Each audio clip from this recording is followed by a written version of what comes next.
لدى سقوط الدولة العثمانية عام 1924 أعلن الإمام يحيى حميد الدين المتوكل استقلال المملكة المتوكلية اليمنية في شمال ووسط اليمن، بينما بقي جنوب اليمن تحت الاحتلال البريطاني.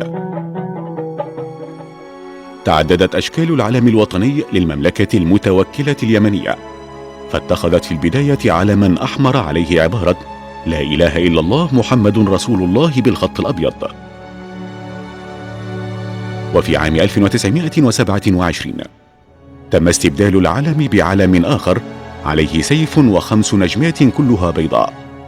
رمزت النجمات إلى أقاليم اليمن، وربما أيضا إلى أركان الإسلام ال5. في عام 1962 قامت الثورة على النظام الإمامي الملكي في اليمن من قبل مجموعة من الضباط في الجيش، ليصبح المشير عبد الله يحيى السلال هو أول رئيس للجمهورية العربية اليمنية.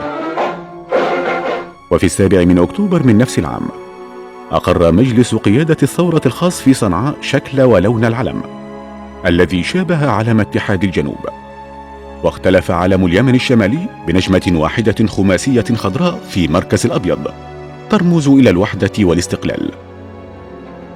ونتيجة للثورة اشتعلت في شمال اليمن حرب أهلية ما بين الموالين للمملكة المتوكلية اليمنية، والتي كانت تتلقى دعما من المملكة العربية السعودية، وبين الفصائل الموالية للجمهورية العربية اليمنية، والتي كانت تتلقى دعما من مصر، وانتهت بسيطرة الفصائل الجمهورية في نهاية الحرب.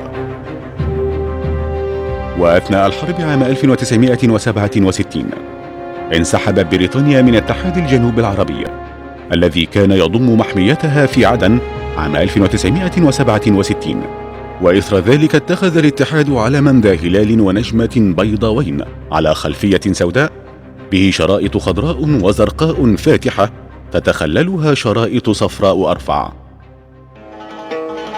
وفي 30 من نوفمبر من عام 1967 تحقق استقلال جنوب اليمن بعد رحيل القوات البريطانية، وأعلن عن قيام جمهورية اليمن الجنوبية الشعبية، جمهورية عربية مستقلة ذات أيديولوجية ماركسية. فتغير شكل العلم الذي اختاره سابقا اتحاد الجنوب إلى علم ذي 3 خطوط أفقية، أعلاها الأحمر ثم الأبيض وأسفلها باللون الأسود. ويوجد شمال العلم مثلث سماوي اللون به نجمة حمراء.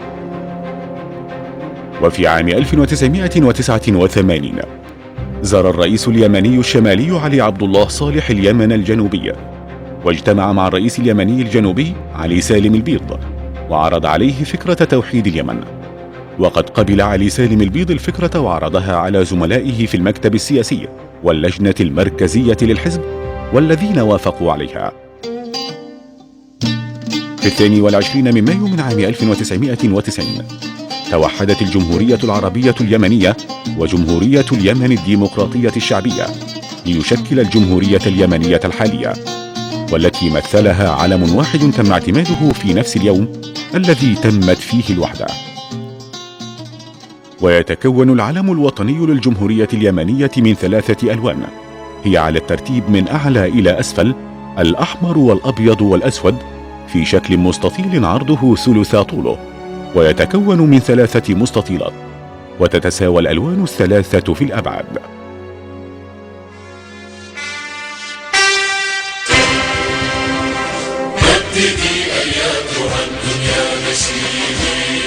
في عام 1990 تم اعتماد النشيد الوطني لليمن، وهو من كلمات عبد الله عبد الوهاب نعمان وألحان الفنان أيوب طارش.